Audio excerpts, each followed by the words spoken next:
this is Christine Lee with KNOXX Video, and I'm here at Cung Lee's USH Gym, which is the Universal Strength Headquarters in Milpitas. Yep. And here we have Allan Maravilla. I didn't want to mess that up. And he is pretty much the jack of all trades here in the gym, so I'm going to let him explain to us exactly what he does. Yeah, I'm kind of sweaty right now, so please excuse me.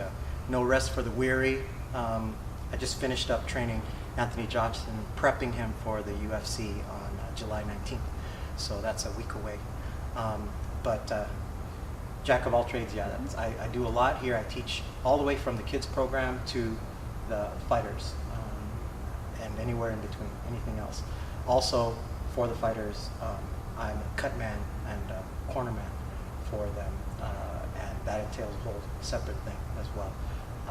Another thing, being a cutman and one of the top guys here in San Jose, I've had the opportunity to work for Strikeforce because they've asked me to work for them to wrap people's hands and be a cutman for the Strikeforce events for any fighters that don't necessarily have a cutman or someone to wrap their hands. Wow, so you have a pretty good reputation with that. Pretty good, yeah, pretty good.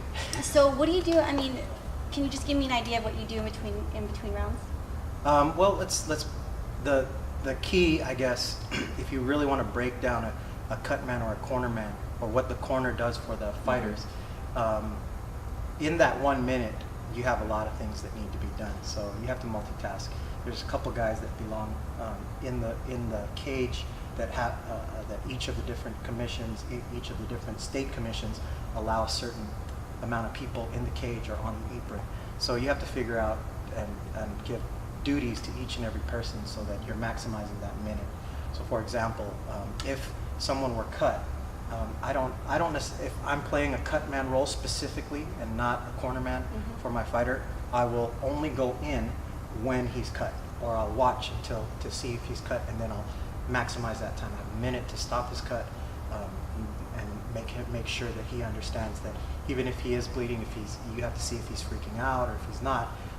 Most of the time, guys get affected by that when they start to see their own blood or they feel something. You'll see guys touching themselves, going like, "Oh man, I'm cut." And honestly, you really don't want your fighter to do that. You want him to focus on being a fighter and fighting and sticking to the strategy. Okay, and when he's worried about a cut, then that takes away a lot of his energy and a lot of his strategy. You know, so as a cut man, we try to stop those cuts, or just reassure them as well. Like, look, don't worry about the cut. It's fine. You'll be fine. You stick to fighting. Okay. Right. So they really need to hear that encouragement. Oh yeah, they need a lot of encouragement. I mean, you'll see it in a lot of the fights that you see on TV, or if you're at the Strikeforce events, you'll see people, the fighters actually looking over to their corner in the middle of the whole fight, and they're locked up in the middle of the fight, and they're looking at their corner, asking, "What do I do now? What do I do now?" And I don't know if you've noticed that as a fan, but that's something that happens all the time now. So what I tell our fighters is, look, you're the tip of the spear, but the tip of a spear is only as good as the rest of it. And if you have edges that are sharpened, if you have a really strong, heavy shaft, then that spear can take down an elephant, you know. But if the tip of the spear is all you have, it's just a little cute little piece of metal, you know. So when you're not taking care of cuts, what's your other task? I'm the head fight coach for the USH fight team, Cung Lee's fight team. So you'll see me in here a lot with the fighters, from the amateurs to the professionals, and then to the elite fighters that come in. We've been getting a lot of that lately. Elite fighters from all over the world will be coming in here to improve their game. Nice. So you're a busy guy. Yeah, pretty busy, but doing something that I really enjoy, and you know, I know where I belong. I tell fighters all the time, there's only a handful of men or women that belong in that ring, and the rest of them are tourists. You're just visiting for a brief moment. And you know, obviously Cung Lee, he's one of those guys that he belongs in the ring, you know. And for me, all these top guys, you know, we have so many top professionals around San Jose. I let them know also, hey, look, you know, if this were tennis and we're at the same, they're 10 top seeded guys, they don't train together to make themselves better.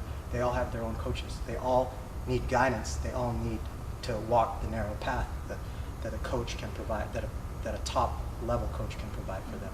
And I hope that I've been able to do that for the guys. I mean, our reputation speaks for itself, and Cung has been the one who's made champions here. He's not only a champion, but he's made champions in here. And there's a big difference between somebody who trains someone to fight and somebody who trains someone to be a champion. So what's it like working with Cung? Oh, it's great. I've been working with him for almost 12 years now. So he came up with the idea of having a cornerman as an amateur. And then he asked me, hey, do you want to be my cornerman? And I was like, yeah, sure, I'll do it. Because you're going to have to learn it as we go along. But, you know, I learned a lot. I mean, through Cung, I was able to have access to all of these great things. Like, for example, I was the assistant coach for the U.S. Sancho team when we went to Italy.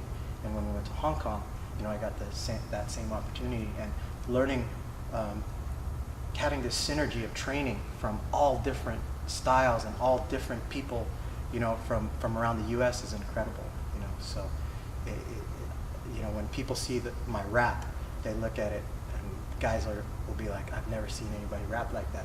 Well, because it's a mix of Joe Louis, some of the guys that taught Joe Louis, and then some of the guys from Fairtex that have their way of rapping Thai style. You know, I mixed the bits and pieces of that, and then also the West Coast here from the boxing, and from mine and Kung's own knowledge, and we fine-tuned that rap together to make it what it is today. You know, so that's the whole evolution of the sport. You know, I'm really happy about that, because I've gotten to see it from where Cung has come as an amateur to now MMA, where mixed martial arts is a whole evolution, you know, and I'm really proud to be a part of it.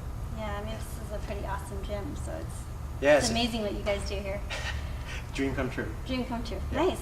So where could we catch you? Where can we see you? What's up and coming in the next couple months for you? Well, we have a lot of fighters fighting, so I'm pretty busy. Almost every month we have 2 or 3 fighters fighting. And right now, because AJ's in Vegas, we have fighters fighting on the 18th that are the newer MMA guys. Mm-hmm. They're going to be fighting in a Gladiator Challenge, I think. You know, I won't be able to make it on the 18th because I'll be already in Vegas. But we have our own crew here of corner people, including Jane Estioko. Her and I have been with Cung since the very beginning, and we'll be with him to the very end. So. Nice. Well, thank you so much for talking with me. It's real interesting to hear what you do. Nice. Well, there you have it, folks. So if you want more information on KNOXX, go visit knoxxgear.com.